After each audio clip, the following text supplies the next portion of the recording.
Un enlèvement effroyable. C'est le crime le plus horrible auquel j'ai eu affaire. La vie de la victime est menacée. Je n'avais jamais vu quelqu'un avec autant de brûlures. La famille est en état de choc. Je me souviens de l'heure précise parce que c'est là que ma vie a basculé. Seules les images de vidéosurveillance peuvent aider les enquêteurs à arrêter le coupable avant qu'il ne frappe à nouveau. Pour moi, ce genre de personne a le mal en elle. C'est incurable. Voici l'histoire d'une évasion miraculeuse. Je m'appelle Diane et j'ai survécu à une agression. Filmée par une caméra de surveillance.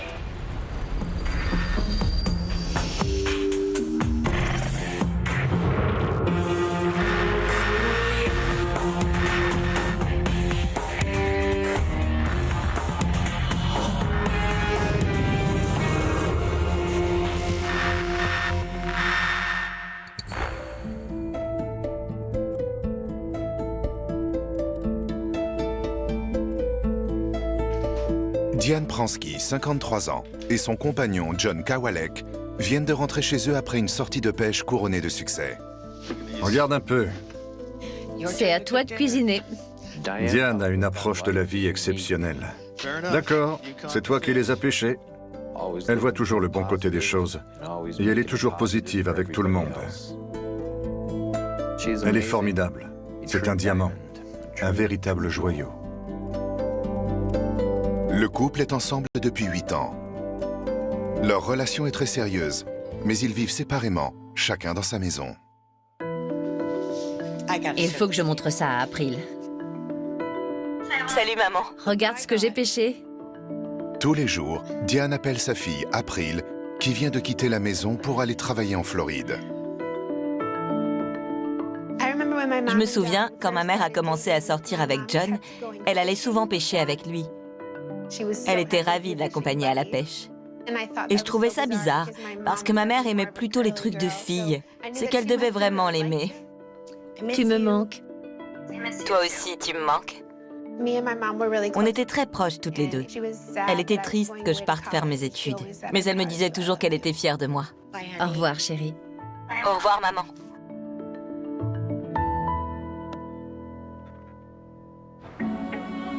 Diane travaille dans un établissement proche de son domicile, chez Théo.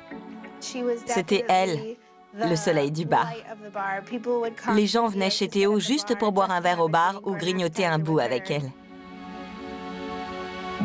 Ce soir-là, Diane ferme à 22h30. Sur le chemin du retour, elle appelle John. Je passe au supermarché avant que ça ferme. On se voit demain. D'accord, bonne nuit. Bonne nuit. Je t'aime. Je t'aime aussi. Ça a été un appel rapide. Je lui ai dit que j'étais déjà au lit et elle m'a dit qu'elle me rappellerait après avoir fait les courses. Mais elle ne l'a pas fait. Plus tard, dans la nuit, à 40 km de là, à Porter, dans l'Indiana. Femme en détresse, victime d'un braquage, d'un viol et de brûlures. Dans une station essence sur Melton Road. Il faut quelqu'un en urgence. Unité 147, j'y vais. De toute ma carrière, je n'avais jamais entendu un appel comme ça. Surtout avec 3 choses terribles dans le même appel. Braqué, brûlé et violé. Je n'avais jamais entendu ça.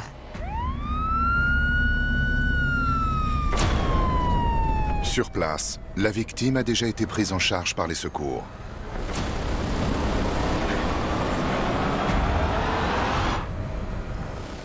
Elle était grièvement brûlée au visage. Tous ses cheveux avaient brûlé aussi. Elle avait le visage tout rouge, boursouflé. Quand je l'ai vue, J'étais en état de choc. Je me suis demandé ce qui s'était passé. Je me posais beaucoup de questions et j'essayais de comprendre. On voit tellement de choses qui dépassent l'entendement qu'il faut devenir humain l'espace d'un instant pour apprécier la gravité de la situation avant de redevenir agent de police et de se demander ce qu'on peut faire pour aider. Il fallait qu'on sache ce qui s'était passé et retrouver le monstre qui lui avait fait ça.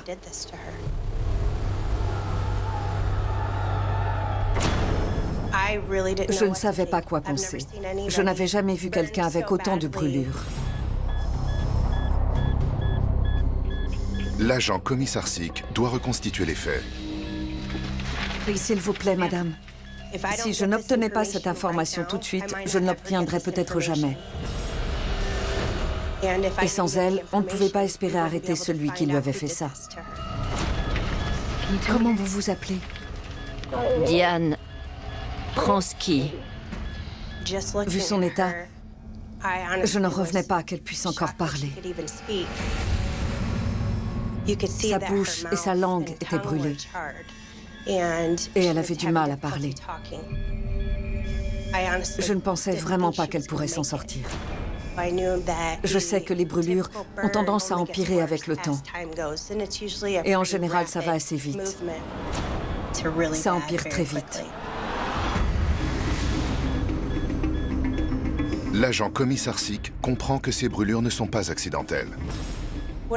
Quand j'ai senti l'odeur des produits chimiques qui émanaient de Diane, j'ai compris que ça avait été intentionnel. Je me suis dit qu'on l'avait aspergée pour qu'elle prenne feu. Est-ce que vous vous souvenez de quelque chose? Un homme avec un marteau. Diane m'a expliqué qu'en arrivant chez elle, un homme noir est sorti de son garage avec un marteau à la main. Il l'a forcée à monter dans le coffre de sa voiture. Ensuite, il l'a violée. J'ai vu beaucoup de gens qui avaient vécu des situations atroces. En général, ils ne se souviennent de rien. Ils sont tellement choqués et brisés qu'ils oublient tout. Diane était tellement calme et tranquille que malgré ses brûlures, la douleur et ses difficultés à parler, elle a pu me donner toutes les informations que je lui demandais. Elle m'a même donné son adresse. Elle était très précise dans ses réponses. Elle m'a dicté la plaque d'immatriculation de sa voiture, ce qui a été très précieux, puisque son agresseur lui avait volé son véhicule. Alors que la police diffuse le signalement du véhicule volé, Diane est conduite aux urgences. Sa vie ne tient plus qu'à un fil. À Lansing, les enquêteurs Chuck Whedon et Tony Curtis sont chargés de l'affaire. J'en ai eu des frissons dans le dos. Parce qu'en 30 ans de carrière, j'ai vu des dizaines d'homicides. C'est le crime le plus horrible auquel j'ai eu affaire. Quelqu'un qui fait l'effort de rouler aussi loin jusqu'à un lieu isolé pour lui mettre le feu, pour lui faire tout ce qu'il lui a fait, pour moi, cette personne a le mal en elle et c'est incurable. C'est le pire monstre que j'ai vu de ma vie. L'inspecteur Whedon commence par chercher des informations sur la victime. Je n'ai rien trouvé sur Diane, mis à part une contravention de stationnement qui datait de plusieurs années. Pas de casier judiciaire, pas de problème avec la justice. Mais le partenaire de Whedon, Tony Curtis, reconnaît le visage de Diane. Attends, je la connais. Nos filles faisaient de la danse ensemble. Quand j'apprends que j'ai un lien personnel avec une victime, l'enjeu devient un peu plus important. En sachant qu'elle a une fille, on pense au moment où elle va la prendre. Comment on va lui annoncer? Je tiens à lui dire que je ferai tout ce qui est en mon pouvoir, parce que ça devient plus personnel pour moi. Je veux résoudre cette affaire au plus vite. Il y a l'aspect humain qui entre en jeu. Ce n'est pas seulement une victime, c'est quelqu'un que je connais et qui lutte pour rester en vie. Alors on doit faire notre maximum pour elle, et pour résoudre cette enquête le plus vite possible. À ma connaissance, Diane n'avait pas d'ennemis. Elle n'avait aucune raison de penser qu'une chose pareille pouvait lui arriver. Envoyez quelqu'un chez Diane pour voir s'il trouve quelque chose. Un agent de police se rend chez Diane, à Lansing, dans l'Illinois. À 50 km de là où elle a été retrouvée brûlée vive.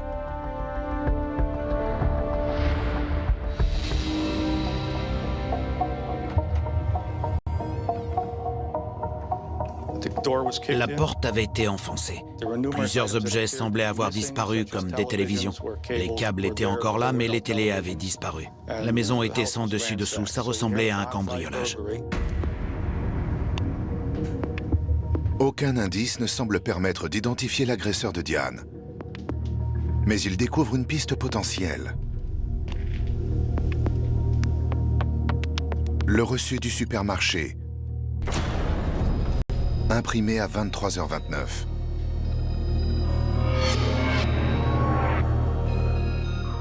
La maison de Diane n'est qu'à 3 rues de ce magasin, donc on sait qu'elle est rentrée chez elle à peine quelques minutes plus tard. C'est donc l'heure à laquelle elle a été enlevée. Je m'en occupe. L'inspecteur Curtis se rend immédiatement au supermarché. Ça nous permet de commencer quelque part. On peut aller sur place pour savoir si elle s'est disputée avec quelqu'un dans le magasin ou si elle a été suivie depuis le parking.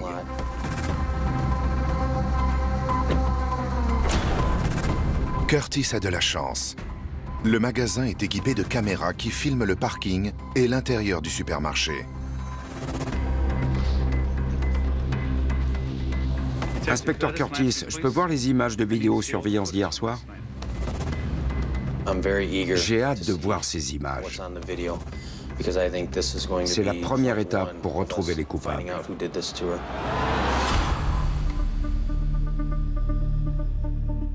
Allez à 23h.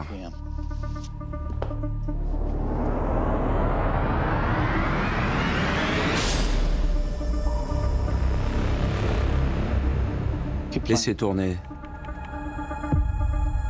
Un véhicule arrive. Agrandissez. Il ressemble à la voiture de Diane. Mais Curtis ne voit pas qui est à l'intérieur. Laissez tourner. Une personne en sort.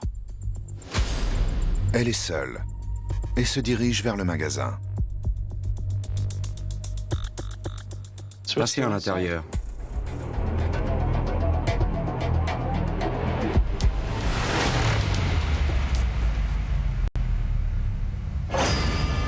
À 23h01, Curtis distingue mieux la personne. Il s'agit de Diane. D'autres individus sont présents, mais ils ne font pas attention à Diane. Elle se dirige vers le rayon alimentaire.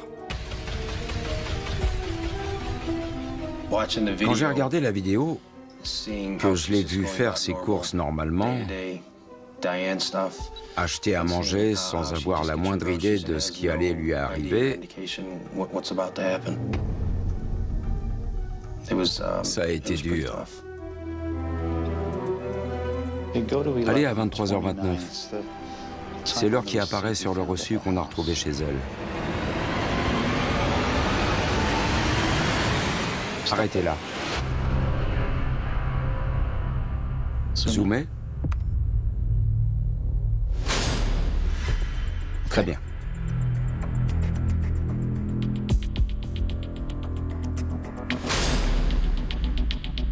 Elle est sortie. Rien ne semble indiquer que quelqu'un l'ait remarqué, hormis le caissier, bien sûr.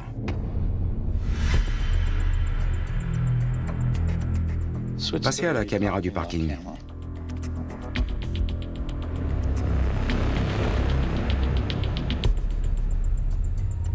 Diane range ses courses dans son coffre. Zoomé? Elle va reposer le chariot. Puis elle retourne à sa voiture. Il n'y a personne d'autre en vue. Tout a l'air normal.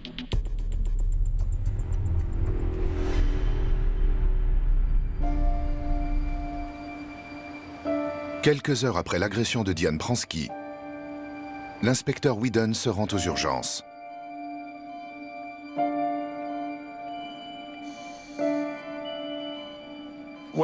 Quand j'ai vu Diane, allongée là, sans bouger, je me suis demandé quel genre de monstre était capable de faire ça à quelqu'un. Elle avait un tuyau dans la bouche qui lui passait dans la gorge pour l'aider à respirer.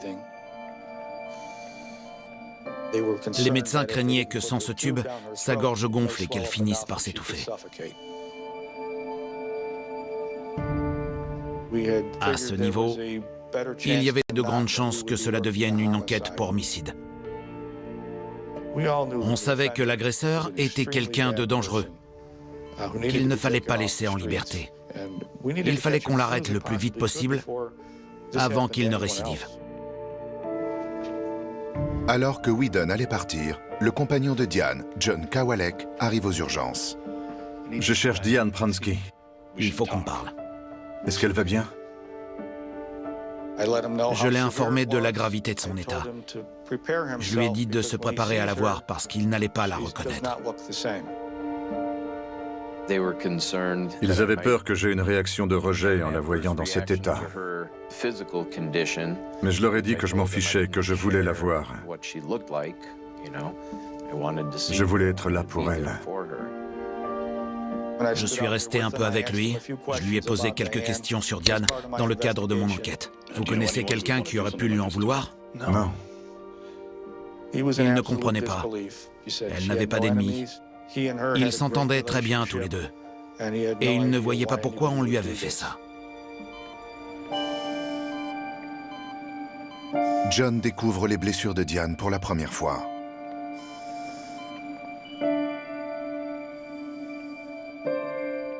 En arrivant à l'hôpital, j'étais terrifié. Elle avait des bandages partout, sauf sur une petite partie du visage où était posé le masque à oxygène.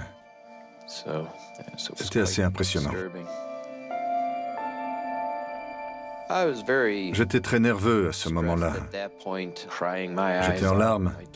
Je lui ai dit que je serais là pour elle, de ne pas s'inquiéter, que je m'assurerais qu'elle ait tout ce dont elle aurait besoin. Tiens le coup, tu vas t'en sortir. On va à la pêche ensemble. C'était très émouvant comme situation. C'est la réalité que vivent les victimes de crimes. Excusez-moi. Monsieur Kawalek, je dois y aller.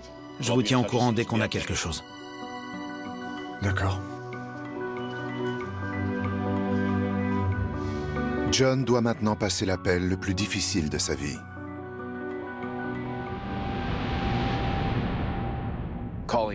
Ça a été compliqué d'appeler April. Je n'avais jamais eu à faire ça avant.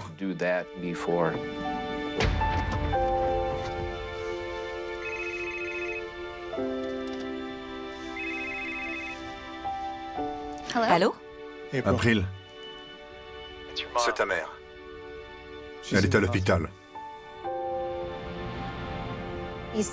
Il m'a dit, ta mère a été grièvement brûlée. Quelqu'un ou plusieurs personnes ont saccagé sa maison, ils l'ont agressée et brûlée. C'est pas vrai. Hélas, si. C'était la pire chose que j'ai jamais entendue. Et c'est pour ça que je l'ai pas cru. Je ne pensais pas qu'une chose pareille pouvait arriver à ma mère. Elle va s'en sortir? Je ne sais pas.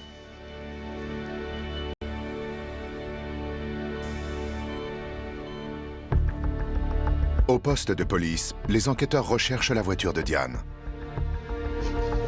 C'est Pransky. P-R-A-N-S-K-E. Oui. Le chef de la police de Porter dans l'Indiana m'a rappelé pour me dire que la voiture de Diane était équipée d'un GPS et qu'il l'avait localisée. Elle se trouvait à Holland, dans le Michigan. On avait bon espoir de faire avancer l'enquête en prélevant l'ADN et les empreintes de l'agresseur si on retrouvait la voiture. Des agents sont envoyés sur place pour sécuriser la voiture. Mais la police de Lansing est débordée. Elle tente de suivre des pistes dans 3 États différents. L'Illinois et l'Indiana, c'était déjà beaucoup pour nos équipes. Alors avec le Michigan en plus, on a été obligé de contacter le FBI. Les enquêteurs reçoivent de nouvelles informations. Les relevés téléphoniques indiquent que le portable de Diane est resté éteint toute la nuit. Les enquêteurs parviennent à le tracer de chez elle jusqu'à Porter, dans l'Indiana, quelques minutes avant que l'appel d'urgence ne soit passé. Je vais jeter un œil à la station-service.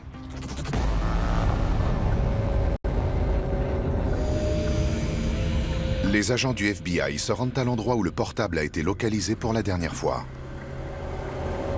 Ils découvrent un entrepôt abandonné.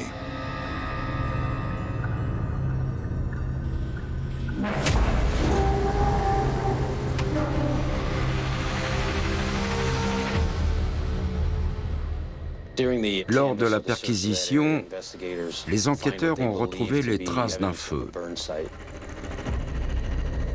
Les enquêteurs doivent commencer par s'assurer qu'il s'agit bien de la scène du crime. Ils ont besoin de la présence de caméras. En faisant le tour du bâtiment, ils ont vu que de l'autre côté de la rue, il y avait un magasin qui était équipé d'une caméra de surveillance. Ils ont de la chance. La caméra est orientée vers l'entrepôt. Le responsable du bâtiment a bien les vidéos, mais il ne peut pas les lire sur place. Il nous les envoie le plus vite possible. D'accord. Je ne connaissais pas Diane, mais je m'étais renseigné pour l'enquête. Je savais qu'elle avait une fille qui vivait en Floride. Je connaissais John, son compagnon. Je savais qu'elle n'avait pas de casier judiciaire et que c'était une citoyenne honnête, très appréciée de tout le monde. Le lendemain de l'agression de sa mère, April arrive de Floride. C'est là que j'ai découvert son état de santé. Juste à ce moment-là. Quel est le pronostic? Elle m'a dit qu'avec les victimes de brûlures au 3e degré, tout pouvait arriver. Elle pouvait développer une infection et en mourir.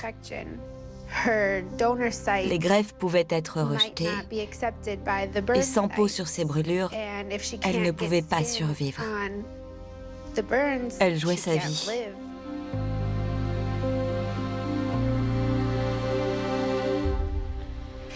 April, Je ne vais pas y arriver. ça va aller. Je ne voulais pas entrer. Je ne voulais pas voir la personne que l'infirmière m'avait décrite. Je veux retrouver ma mère.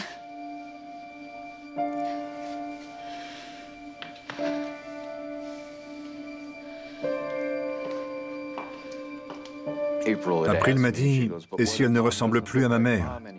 Je lui ai dit, peu importe. C'est toujours ta mère. Ce sera toujours ta mère à l'intérieur.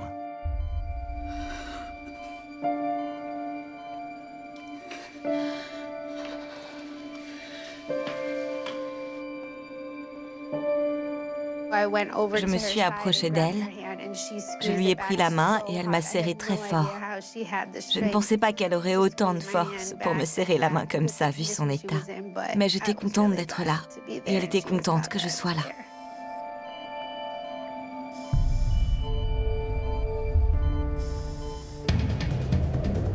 Au poste de police, Ça vient d'arriver. les images de la scène de crime sont arrivées. Voyons voir ça.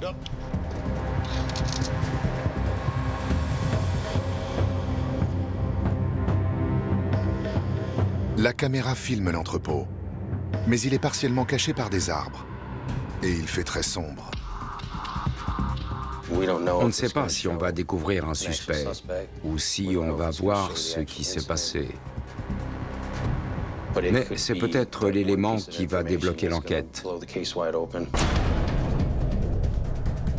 Les enquêteurs commencent à regarder à partir de 1h48, heure à laquelle Diane est arrivée sur place d'après son téléphone. Ils savent que les images qu'ils s'apprêtent à voir risquent d'être difficiles. On a vu ce qui semblait être la voiture de Diane. Entre la distance, la qualité de l'image, l'obscurité et la pluie, on ne distinguait pas les détails de la voiture. Le véhicule contourne l'entrepôt, puis disparaît de l'écran. Mais quelques minutes plus tard, on voit des flammes apparaître.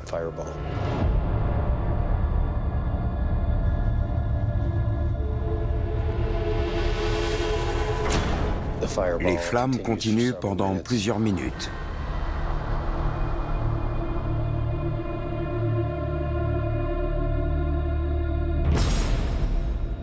Puis, on voit le véhicule partir. Il prend la direction du nord vers la nationale.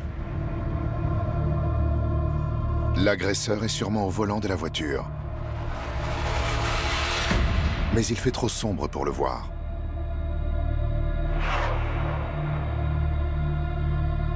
Plusieurs minutes s'écoulent. Le feu continue. Quand soudain, il y a du mouvement. Agrandi.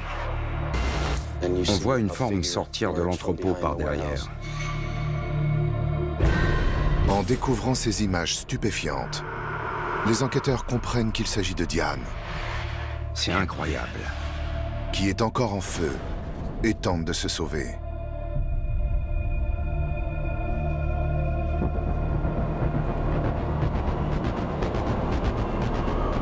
Diane ne parvient à marcher que 36 secondes avant de s'effondrer.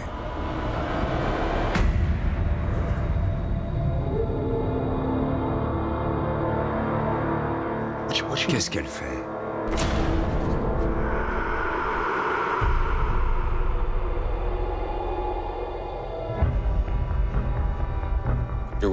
On a compris qu'il s'agissait de Diane et qu'elle essayait d'éteindre les flammes dans une flaque d'eau.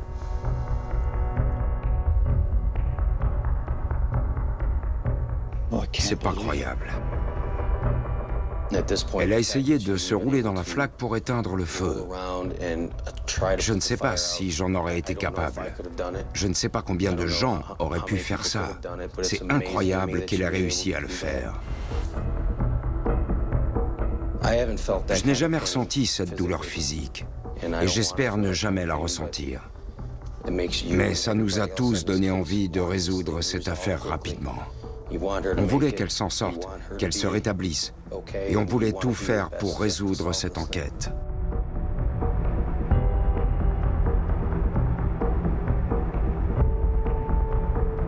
Malheureusement, cette vidéo ne leur fournit aucune piste. On n'avait toujours pas avancé dans l'identification du suspect. Mais je voulais découvrir qui avait fait ça et je voulais qu'il paye parce que personne n'a le droit de faire subir ça à quelqu'un.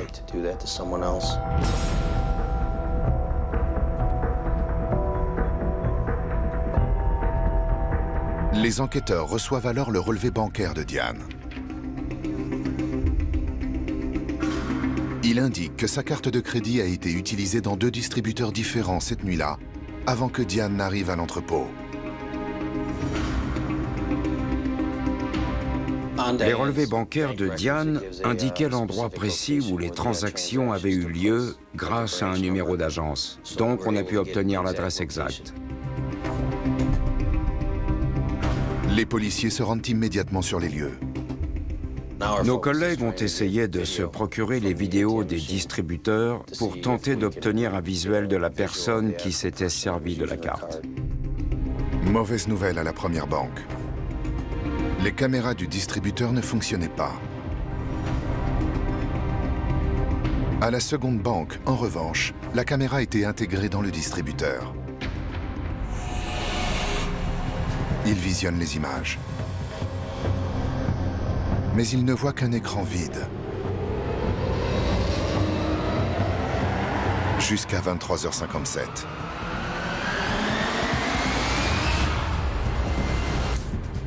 On voit la voiture de Diane qui s'arrête. Un Afro-Américain se penche par la fenêtre et insère la carte. Agrandi?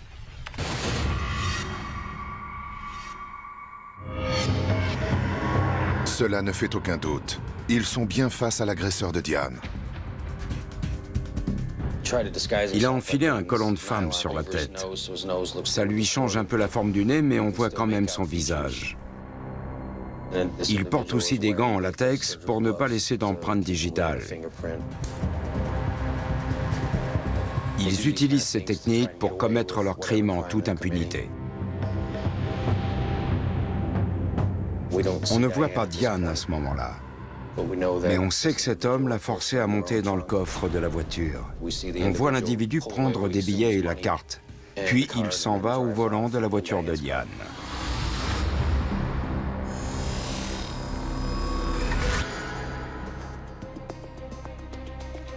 Curtis réunit ses équipiers pour leur distribuer une capture d'écran du suspect. Quelqu'un le reconnaît ? C'est l'élément le plus important qu'on soit parvenu à obtenir. Le portable a été déterminant, mais le relevé bancaire et la vidéo du distributeur étaient les deux éléments essentiels à ce stade. On n'avait pas le nom de cette personne, mais on avait son visage sur une vidéo en lien avec la victime.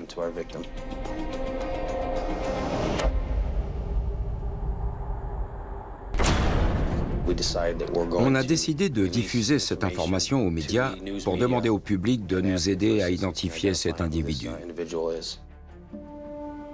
Juste avant que la photo ne soit diffusée, Curtis appelle April pour la tenir informée.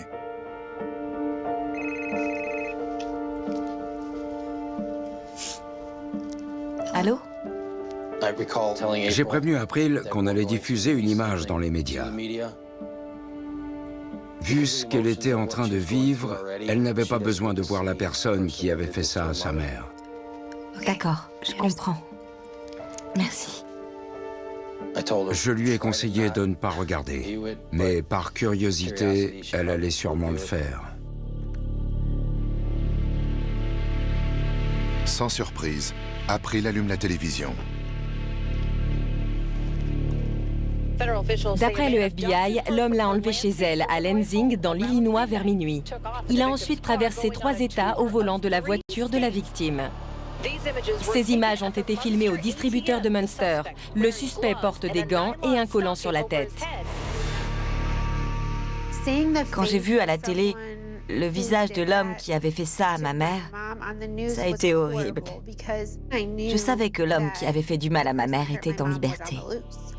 Je n'arrêtais pas de me demander où il était et pourquoi il avait fait ça et ce qu'il allait faire à présent. Je ne pourrais plus dormir tant qu'il serait en liberté.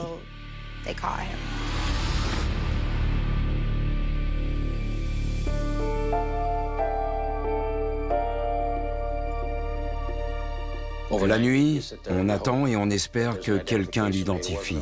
Je n'ai pas très bien dormi. Je suis comme ça. Les autres enquêteurs aussi. On tourne dans le lit en se demandant ce qu'on pourrait faire, ce qu'on n'a pas fait, et en espérant avoir de nouveaux éléments le lendemain matin. Le lendemain matin, les prières des enquêteurs ont été entendues. Regarde ce qu'on a reçu. Quelqu'un a contacté la police pour donner un nom et une photo.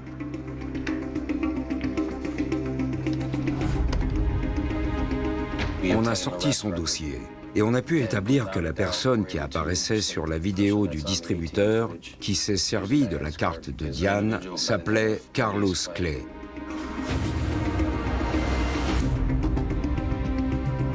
En faisant quelques recherches, on a découvert qu'il avait un casier. Carlos Clay a des antécédents judiciaires. Il a déjà été arrêté pour avoir tiré sur un homme au cours d'un braquage. La victime a survécu. Et depuis, la liberté conditionnelle de Clay a été levée. D'autres enquêteurs ont obtenu des informations sur Clay. Il travaillait pour une entreprise de carrelage de Lansing. Et il habitait également à Lansing, à quelques rues à peine de chez Diane. Le dossier de Clay indique aussi une adresse à Holland, dans le Michigan, non loin de l'endroit où la voiture de Diane a été identifiée.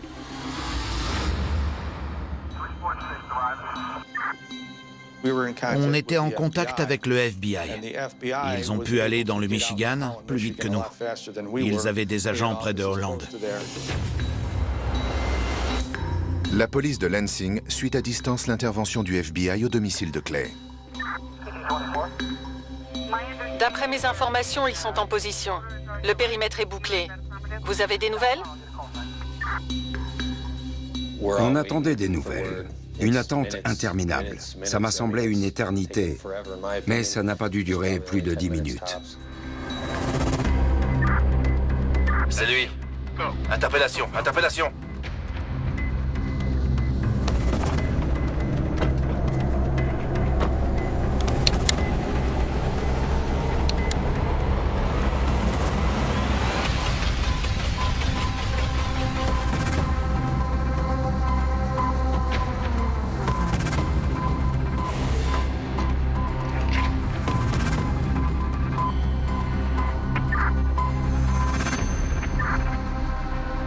Suspect appréhendé. Ouais. On le tient. Au fond de moi, j'avais l'impression d'avoir remporté le Super Bowl.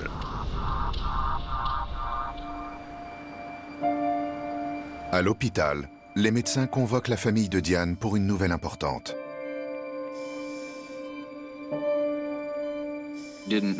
À ce moment-là, on ne savait toujours pas si Diane allait s'en sortir. Les médecins nous ont expliqué que 2 personnes sur 3 ne survivaient pas, qu'elles ne se remettaient pas de ce genre de blessures. Je pensais que ma mère allait mourir. Je m'y préparais déjà psychologiquement.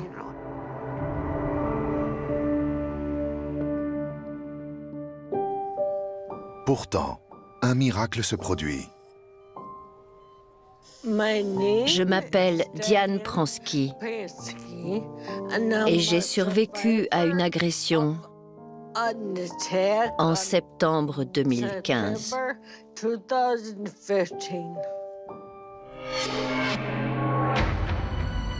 Contre toute attente, Diane Pransky survit à sa terrible agression. Et elle peut enfin raconter ce qui s'est passé. C'était un jeudi soir. Je me suis arrêtée à Strakeventil, un supermarché. Je suis passée à la caisse et j'ai rejoint ma voiture. J'ai rangé les courses et je suis rentrée chez moi.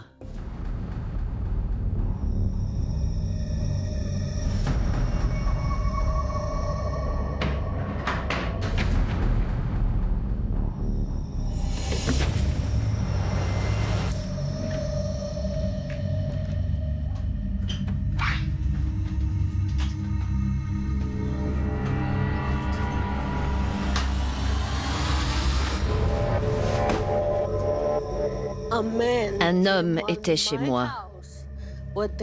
Il avait un marteau à la main. Il m'a dit qu'il voulait de l'argent.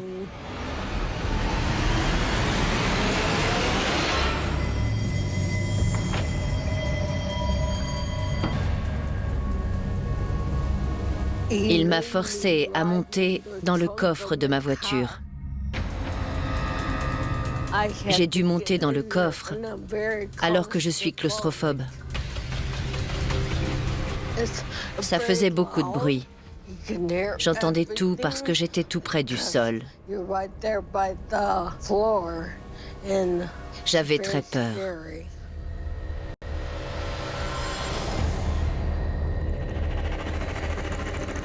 Alors que Diane est enfermée dans le coffre de sa voiture, Clay utilise sa carte de crédit et son code pour retirer de l'argent.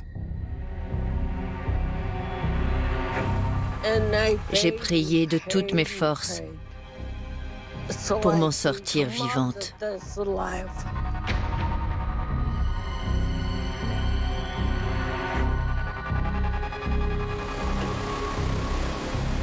40 minutes plus tard, Clay s'arrête près d'un vieil entrepôt à Porter dans l'Indiana. Il est venu sur la banquette arrière avec moi et il m'a violée. Ensuite, je suis sortie. Mais il m'a poursuivi. Il avait ses mains sur moi. Il essayait de m'étrangler. Il a serré mon cou jusqu'à ce que je perde connaissance.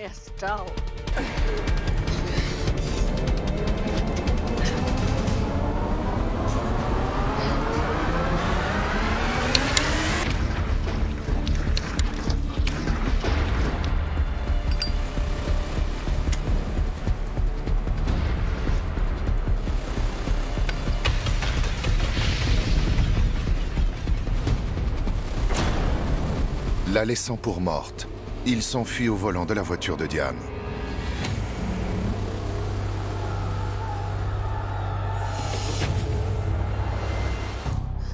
Je me suis réveillée et j'ai vu que mes jambes étaient en feu. Mais j'avais l'impression que quelqu'un me disait de me lever.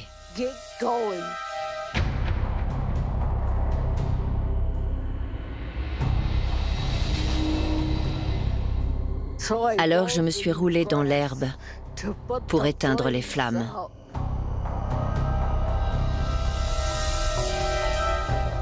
C'était complètement fou. J'étais en feu et j'essayais de me sauver.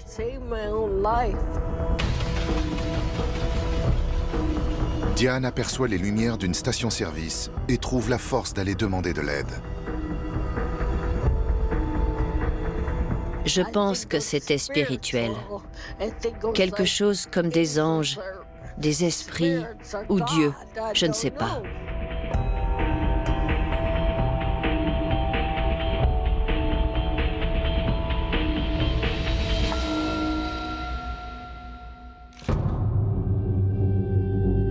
En juillet 2018, Clay est jugé pour enlèvement et tentative de meurtre. Il plaide coupable. Il est condamné à la réclusion criminelle à perpétuité sans possibilité de libération. Ce qui compte, c'est qu'il reste en prison pour toujours. Au fond de moi, je lui ai pardonné. Mais ça ne veut pas dire que je souhaite qu'il sorte de prison.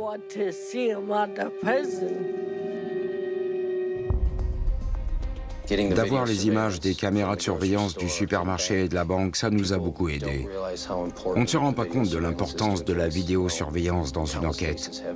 Des tas d'affaires ont été résolues grâce à ces caméras. La vidéosurveillance permet d'obtenir une représentation précise de ce qui s'est passé. Un témoin peut apporter un témoignage, mais un témoin, c'est humain. Et un humain, ça peut oublier des détails, avoir une vision déformée et mal interpréter les choses. Avec les caméras, pas d'erreur d'interprétation. Les caméras rendent compte de la réalité de la forme la plus juste qui soit. Je ne suis pas partisan de la peine de mort. Mais dans l'ensemble, il s'en est beaucoup mieux sorti que Diane. Voici notre grande héroïne. Diane continue de se remettre de cet atroce cauchemar.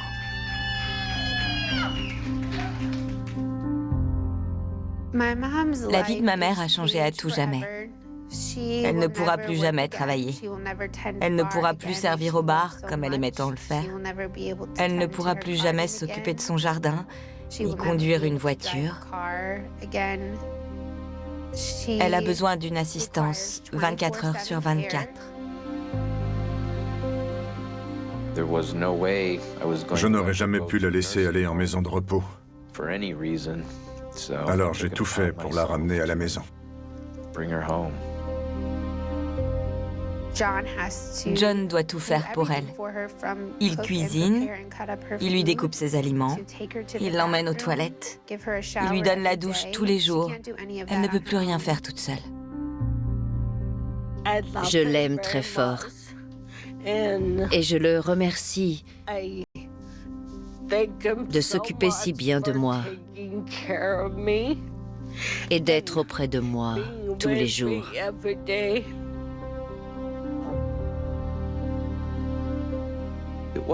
Ça n'a pas été difficile de savoir si je devais quitter mon travail et mettre ma vie en pause pour une femme qui m'avait aidé sans hésiter et qui était toujours là pour moi. Toujours.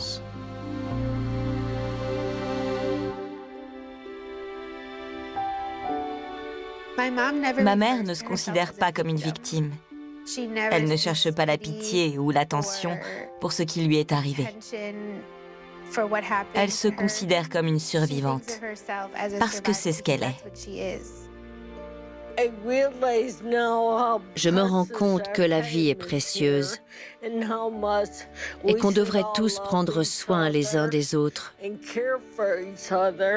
au lieu d'avoir autant de haine et de négativité dans ce monde.